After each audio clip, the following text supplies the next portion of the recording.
ठाणे शहराला मुंबईच्या मुख्य महामार्गाला जोडणारा रस्ता म्हणजे घोडबंदर रोड. छोट्या मोठ्या वाहनांनी व्याप्त असलेला हा रस्ता वाहतूक कोंडीमुळे त्रस्त आहे. याचं मुख्य कारण म्हणजे अपुऱ्या ट्रॅफिक सिग्नल यंत्रणा. वाहतूक कोंडीचे दुष्परिणाम वायू प्रदूषण, ध्वनी प्रदूषण आणि निसर्गावरही अंशतः परिणाम होताना आपल्याला दिसून येतो.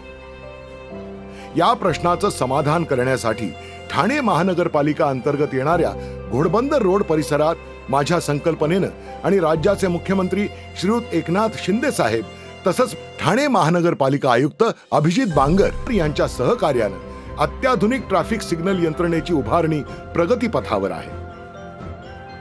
पोखरण रोड नंबर 2 चौक, डॉक्टर बाबासाहेब आंबेडकर चौक, वसंत विहार शाळेजवळील चौक, नीलकंठ वुड्स येथील चौक इथे उभारण्यात येणाऱ्या सिग्नल यंत्रणेमुळे वाहन चालकांचा वेळ व इंधनाची बचत होईल, अपघात टळतील व पर्यावरण संवर्धन होण्यास मदत होईल. आपल्या सर्वांच्या आशीर्वादानं माझी ही सेवा नक्की पूर्णत्वास जाईल याचा मला विश्वास आहे. धन्यवाद.